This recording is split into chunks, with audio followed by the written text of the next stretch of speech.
Bueno, y ¿Qué pasa? bueno, ¿Qué pasa? Bueno, Martín, vamos así. Primero presentate, vuelve a mí y ahí te hago la primera pregunta. bueno, ¿qué tal? Mi nombre es Martín Baña, soy historiador y actualmente haces en la materia Historia de Rusia, tanto en la Universidad de Buenos Aires como en la Universidad Nacional de San Martín, y también soy investigador de CONICET. Sobre un elemento interesante sobre la historia de Rusia, o para hablar más, mejor dicho, de la historia contemporánea de Rusia, eh, que tiene personajes muy interesantes a lo largo de su historia y a veces bastante similares. Decían que Stalin tenía una gran admiración por Iván el Terrible.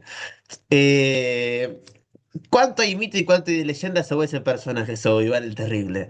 Si es verdad que se disfrazaba de mendigo, salía de noche y si una persona le hablaba bien del rey, le daba algo y si le hablaba mal lo mandaba a perseguir, hasta que muchas veces lo pegó como contra cada dictador del siglo XX. ¿Cómo era Iván el Terrible?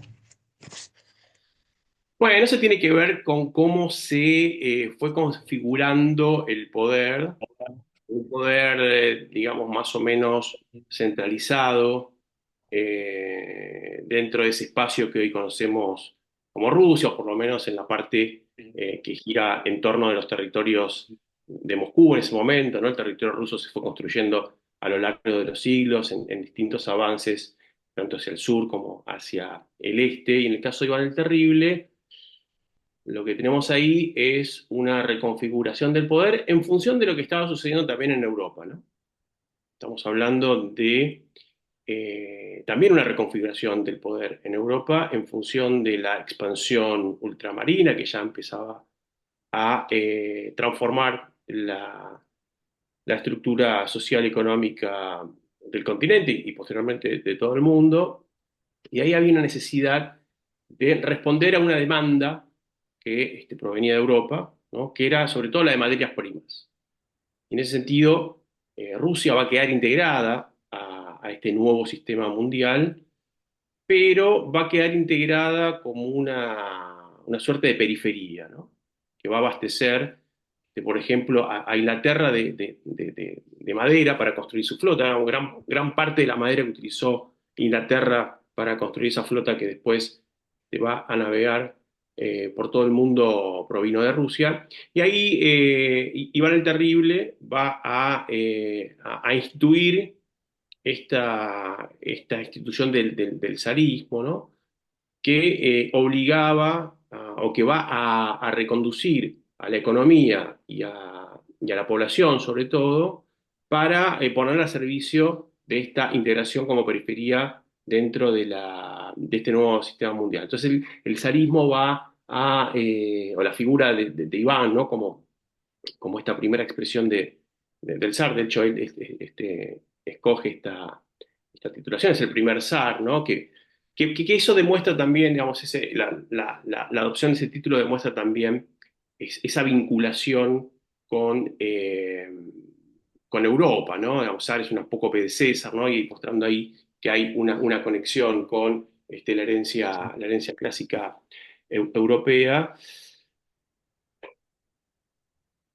Y ahí va a haber una forma por un lado, de comenzar a instituir una institución que va a ser central para la dominación del zarismo, como es la servidumbre, ¿no? Y acá en Rusia ya vemos que la servidumbre es sobre todo un producto de la modernidad, ¿no? No tanto una herencia medieval, sino un elemento que va a hacer funcionar al capitalismo, como lo fue a hacer también la esclavitud, por ejemplo, en el continente americano, y una particular forma de legitimación del zar, ¿no?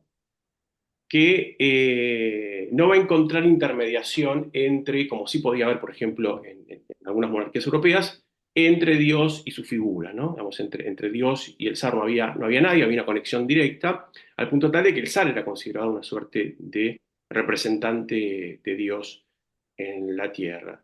Eso le va a dar al zarismo una particularidad, eso lo estudió muy bien, por ejemplo, Claudio Ingerflon, que es la de convertirse directamente en un despotismo y de no poder establecer un criterio concreto de qué es verdadero y qué es falso, qué está bien y qué no, ¿no? En todo caso, el último o el único que podía establecer este criterio era el zar, ¿no? Y eso lo va a convertir en una figura que, para retomar el ejemplo que vos ponías al principio de Iván el Terrible, ¿no? Uno tiende a considerar o a describir en esos términos, en términos de figuras extremadamente violentas, despóticas, ejerciendo un poder desmedido no solamente sobre la población, sino también sobre el resto de la aristocracia, ¿no? Estos elementos que Iván instituye como centrales dentro de la autocracia, se van a seguir replicando y van a ser reforzados e incluso aumentados ya en el siglo XVIII por el otro pilar del zarismo, que va a ser Pedro el Grande, que incluso ya va a reemplazar el título de zar por el de imperator, ¿no? Y Rusia se va a convertir ya directamente en un imperio. Entonces ahí la admiración que, que, que pueden sentir, por ejemplo, figuras como Stalin, o incluso si querés ya más en la actualidad, Putin, ¿no? Tienen que ver precisamente con esta condición o con esta característica de que ven en estos personajes eh, la consolidación de un poder fuerte, de un poder centralizado, que en el caso de Stalin y también en la actualidad de Putin consideran son centrales para los proyectos políticos, ¿no? Entonces ahí obviamente que hay notables diferencias entre estos personajes, pero lo que los podría llegar a unificar, o la admiración que podrían sentir desde el presente estos personajes respecto de los zares del pasado, se vincula más con esa característica. De alguna manera, eh, Pedro el Grande, Catalina la Grande, que vendrá después, tienen como que hay una carencia de burguesía en la Rusia imperial, en el zar, y como que hay una estratificación social en esa época, siglo XVII, siglo XVIII, que no se coincide con lo que está pasando en Europa. Como que es correcto decir como que Rusia se convierte en una especie de isla en donde no hay como una especie de alta nobleza, el zar, pero después no se constituye ningún tipo de burguesía o ningún tipo de bajo clero, baja nobleza, que de alguna manera son los que después van a motivar las revoluciones liberales. Digo, como que está faltando un sector social en Rusia, se podría decir, o es muy incipiente.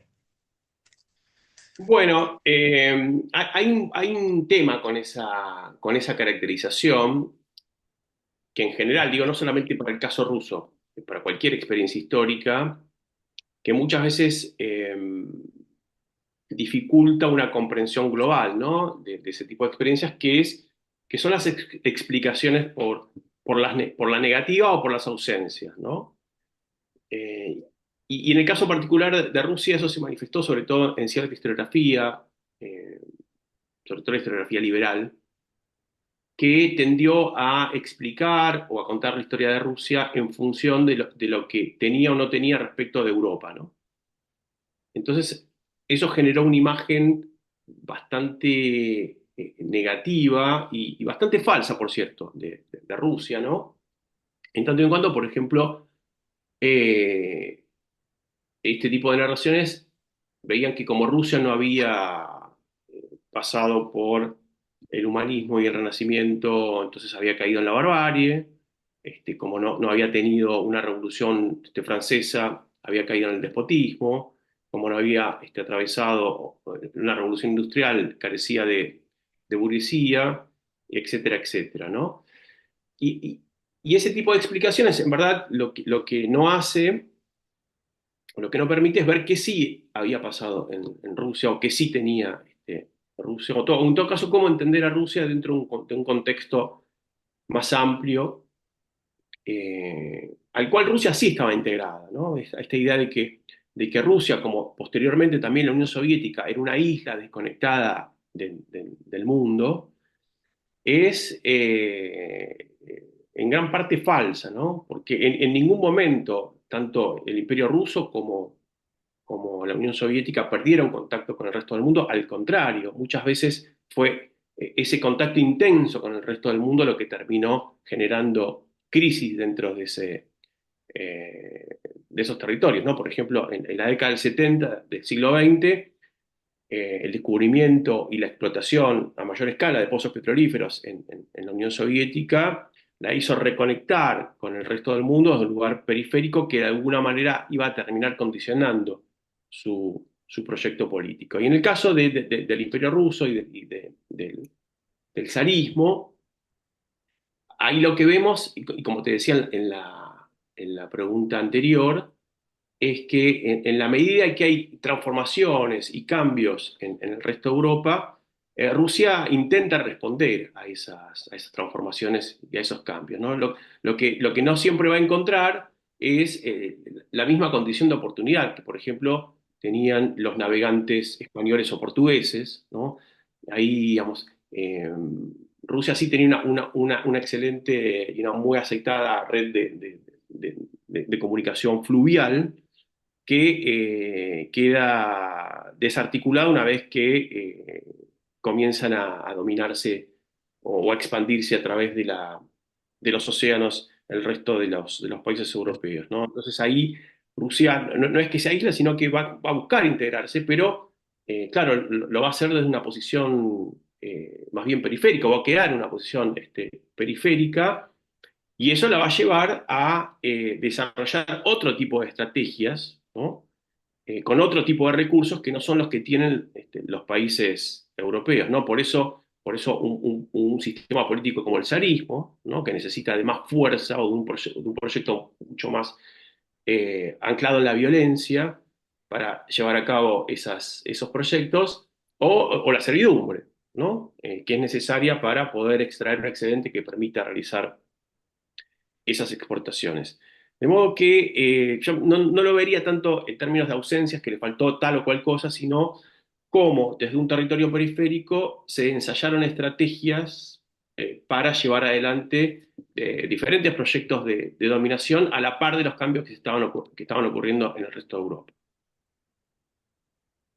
Digamos que es una visión, la digamos, de que le falta burguesía, como una visión liberal europea de decir, bueno, el atraso se dio por la falta del empuje del progreso, sería esa visión que, que es la más mainstream a veces por ahí en los documentales, sobre todo sobre Rusia.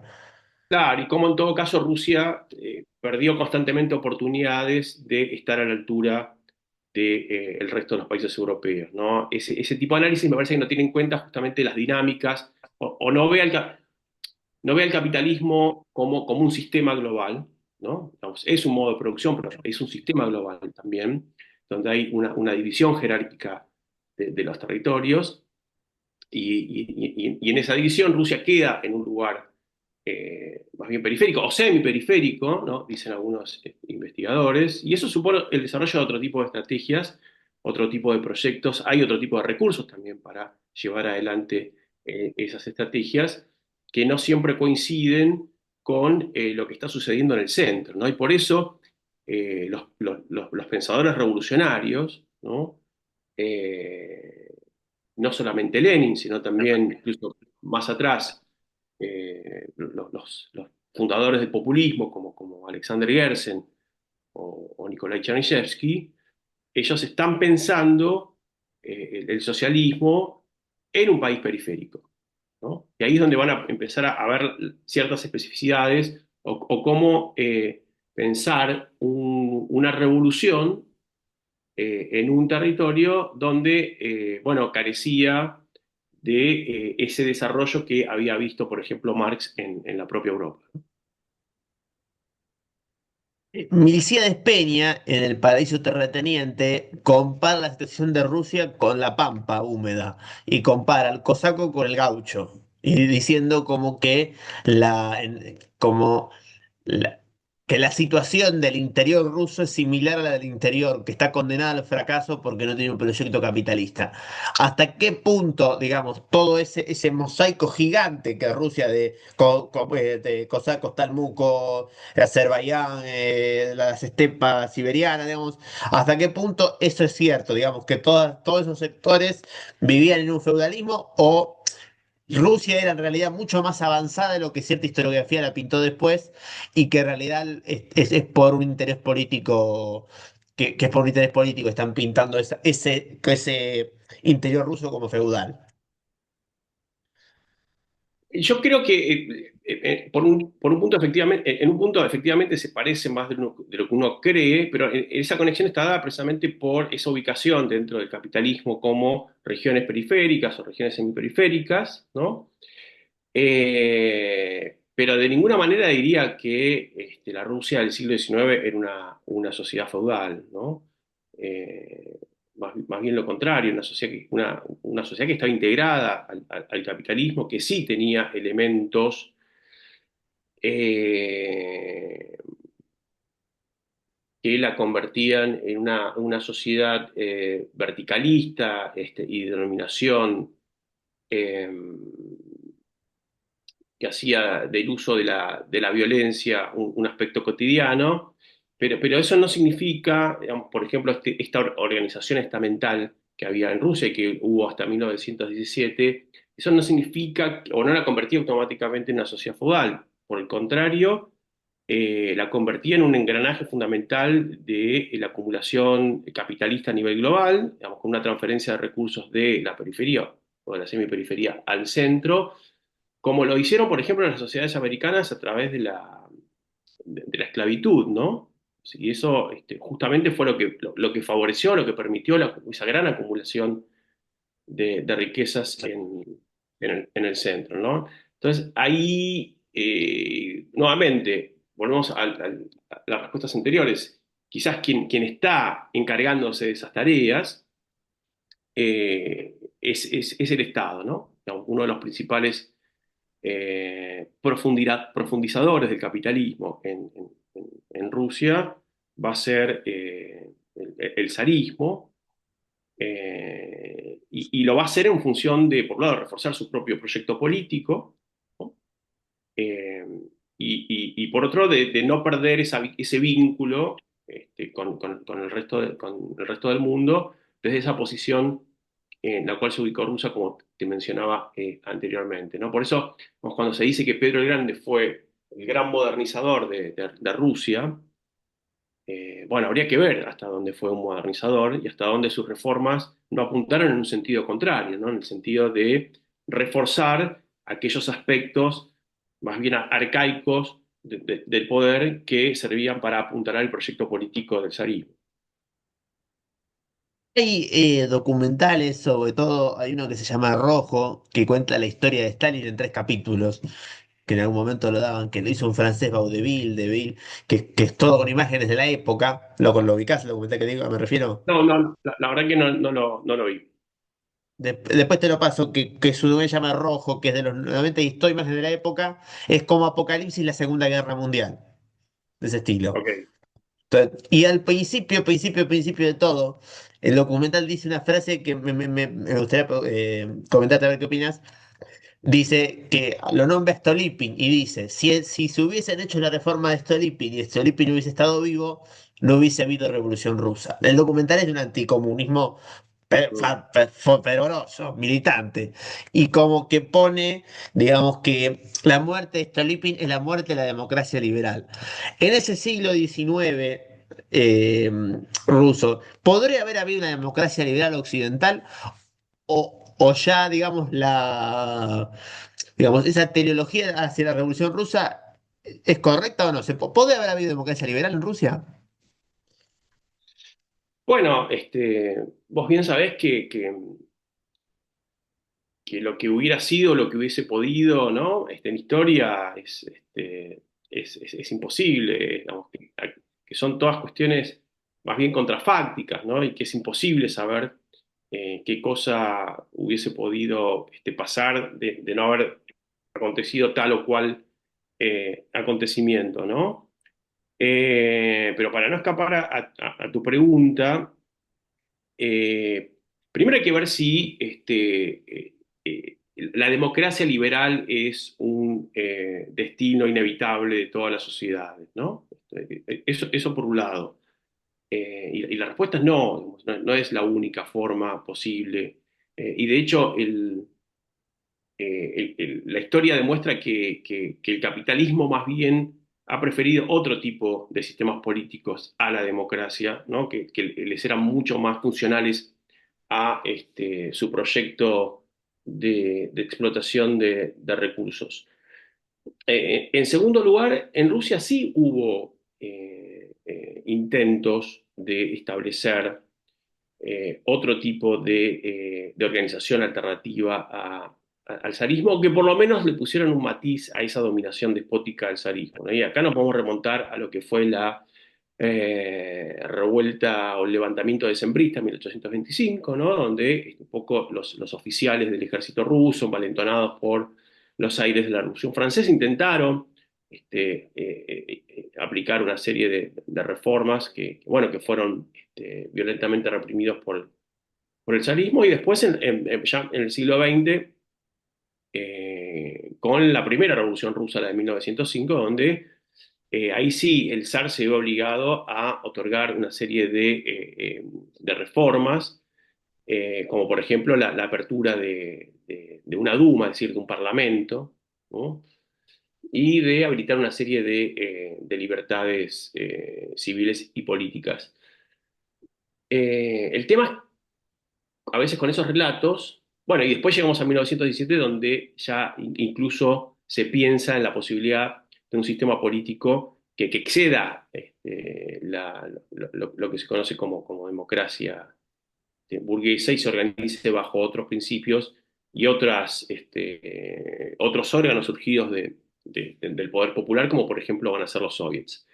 El tema a veces con ese tipo de cuestiones y las lecturas y las interpretaciones que se hace, tiene que ver con lo que decía anteriormente, ¿no? Que como Rusia no hizo tal o cual movimiento o no desarrolló tal o cual cuestión, entonces perdió la oportunidad de ser como tal o cual país, ¿no? Y nuevamente, ese tipo de interpretaciones lo que hacen es limitar, es obstaculizar la comprensión de una experiencia histórica y en todo caso siempre tratar de conducirla hacia un único esquema, ¿no? O hacia una única visión de la historia, que es lo que sucedió, por ejemplo, con la interpretación de la Revolución Rusa y de sus distintos momentos, ¿no? Particularmente de febrero y de octubre, donde febrero es usualmente interpretado como la oportunidad que tuvo Rusia de finalmente tener una democracia liberal y que esa oportunidad fue tirada a la basura por la toma del poder en octubre del 17, ¿no? Desviando a Rusia de un supuesto camino normal de la historia. Pero como te decía anteriormente, no existe tal camino normal de la historia y en todo caso cada una de las sociedades va haciendo su propio camino en función de sus proyectos, sus deseos y sus posibilidades también. Te quería preguntar, antes de meternos, de seguir haciendo, digamos, la historia intelectual, la historia de las ideas de la Revolución del siglo XIX y XX ruso, ¿vos pensás que, digamos, el cine o la literatura, pero mejor dicho el cine, que es lo que asienta, digamos, la historia en el gran público, es el que también ha reforzado mucho esa idea con que, como que las visiones que ha tenido el cine sobre la Revolución Rusa, las películas son más o menos de una visión misma? Hay mucha más variedad sobre otras revoluciones, pero sobre la Revolución Rusa, más o menos siempre las películas van por los mismos lugares. Es que no sé cuántas películas hay sobre la Revolución Rusa, más allá de las que famosas, ¿no? Que se hicieron en la propia Rusia y particularmente bueno, ya la Unión Soviética, ¿no? Las de Einstein, que claramente van en otra dirección. Sinceramente no conozco tantas películas y Bueno, el si Doctor existen, Chivago, ¿no? Bueno, en ese tipo de producciones sí, en ese tipo de producciones sí. Eh, Nicolás y Alejandra, ¿Cómo? Nicolás y Alejandra del 71. Sí, esa particularmente no la vi, pero en todo caso eh, lo que te iba a decir es que se podrían sumar a una visión más global de Rusia, que eso sí se ve en el cine no ruso que aborda temáticas rusas, en donde Rusia aparece como una suerte de elemento exótico, ¿no? Elemento subordinado, que no estaría a la altura de el resto de los países europeos o Estados Unidos y que necesita siempre de una guía, de una corrección o de alguien que le muestre cuál es el verdadero camino a seguir, ¿no? Eso sí, hay muchísimos ejemplos en donde intentan minimizar el rol de Rusia o de colocarlo en un lugar subordinado. Eh, y lo mismo podría aplicarse al ejemplo de la revolución, yo diría, además del cine, sobre todo la historiografía, ¿no? Ahí los libros de historia, desde los más académicos eh, y, y más restringidos hasta los más conocidos y pensados para la divulgación, en muchos casos, sobre todo aquellos que vienen desde una orientación más de tipo liberal, apuntaron a consolidar esta interpretación, ¿no? Que consideraba la Revolución Rusa como una suerte de accidente de la historia, como una suerte de desvío del camino normal de la historia y como una suerte de paréntesis en el cual habría entrado Rusia durante cerca de 70 años.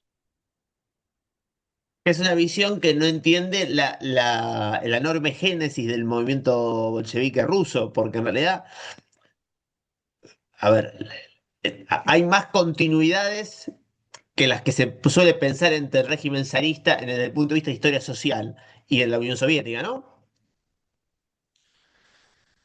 Bueno, es un tema bastante complejo. Yo en primer lugar diría que la Revolución Rusa excedió a los bolcheviques, si bien terminan siendo el partido que se termina imponiendo y conduciendo el proceso, sobre todo después de octubre, hubo muchas fuerzas políticas, hubo participantes que ni siquiera estaban afiliados a tal o cual partido, ¿no? Sino que buscaron otras formas de participación. Es decir, fue un evento y un proceso, sobre todo, que involucró a diferentes fuerzas políticas de izquierda, a diferentes clases sociales y a diferentes dimensiones de la vida, ¿no? Que efectivamente generó una transformación. Yo creo que sí, que fue una transformación bastante significativa de lo que había sido Rusia hasta ese momento. Se termina con siglos de zarismo, se termina con esa organización estamental de la sociedad, se termina o se imponen transformaciones en las relaciones familiares, en el ámbito, en la situación de las mujeres, ¿no? No hay que olvidar que, por ejemplo, Rusia es el primer país en legalizar el aborto, ¿no? O despenalizar la homosexualidad, también en legalizar el divorcio, ¿no? Esos efectivamente son transformaciones radicales dentro de una sociedad. En todo caso, el proceso revolucionario y ya la experiencia a la que da lugar, que tiene que ver con el surgimiento de una nueva entidad jurídica, legal y política, que es la Unión Soviética, bueno, uno podría ver a largo plazo algunos elementos de ese pasado de que no pudieron ser desechados o que continúan en, eh, en los proyectos políticos de la dirigencia soviética, ¿no? Yo acá lo vincularía más a una visión de las relaciones internacionales, por ejemplo, o de la geopolítica, en donde algunas de las viejas reivindicaciones del zarismo, bueno, estuvieron presentes en los proyectos y en los ideales de algunos dirigentes comunistas, como por ejemplo Stalin. Un elemento interesante de esa continuidad es la Iglesia Ortodoxa rusa. Un poquito más atrás. La Iglesia Ortodoxa rusa, como toda iglesia, tiene una especie de ultra hiper recontra barroquismo de la liturgia, que es como una opereta, una cosa así como una ópera. La Iglesia Ortodoxa, de alguna manera, la vinculación de la Iglesia Ortodoxa con el Estado. Durante la Segunda Guerra, Stalin reivindicó la Iglesia Ortodoxa. Hay fotos de haciéndole la cruz, la señal de la cruz en la batalla de Stalingrado, como que eso se mostraba. ¿Qué rol jugó la Iglesia Ortodoxa, digamos, rusa, que, digamos, siempre tuvo una vinculación tan estrecha con el Estado, siempre como que costó separar Estado ruso y Iglesia Ortodoxa? Bueno, también es una historia larga y compleja, y que pasa por diferentes etapas, pero en el caso particular de la Segunda Guerra Mundial, Stalin y la dirigencia comunista entendió bueno, que la apelación en un conflicto tan profundo y tan agudo como fue la invasión del ejército nazi al territorio soviético, que estuvo en las puertas de Moscú, que prácticamente dominó toda el territorio europeo de la Unión Soviética y que estuvo asediando la ciudad de Leningrado durante cerca de 3 años, entendió que la apelación a otros elementos, además del comunismo, como podían ser el nacionalismo y el elemento religioso, bueno, podían ser funcionales al objetivo de movilizar a la población en defensa del territorio. Entonces ahí comienza un breve renacimiento, un lento renacimiento de la Iglesia Ortodoxa que había estado más bien desechada después de la Revolución, después de 1917, porque bueno, era una revolución entre cuyos ideales estaba el ateísmo, ¿no? Entonces, eh, ahí sí, la iglesia, bueno, va a aprovecharse de estos pocos espacios con los que va a poder contar al principio, después eso se va a ir ampliando, ¿no? Al punto tal ya que para la perestroika la- el desempeño de la iglesia ortodoxa va a ser mucho más abierto, mucho más flexible, y eso se va a extender ya hacia la época postsoviética, donde en la actualidad vemos una estrecha conexión entre el Estado, el gobierno ruso y la Iglesia Ortodoxa, ¿no? De hecho, la Iglesia Ortodoxa funciona como una suerte de apuntalamiento ideológico, espiritual, de muchos de los ideales del gobierno ruso actual, y de hecho se puede ver y escuchar muchas veces a Kirill, que es el actual patriarca de la Iglesia Ortodoxa, sostener o apoyar varias de las acciones iniciadas por el presidente Putin. Sin ir más lejos, la invasión a Ucrania comenzada en 2022, ¿no? De modo que, para decirlo muy rápidamente y así a grandes rasgos, hay distintos momentos de la historia rusa o soviética en donde la iglesia es utilizada o sirve como un apuntalamiento a proyectos políticos más amplios y no vinculados directamente con lo religioso. Es verdad,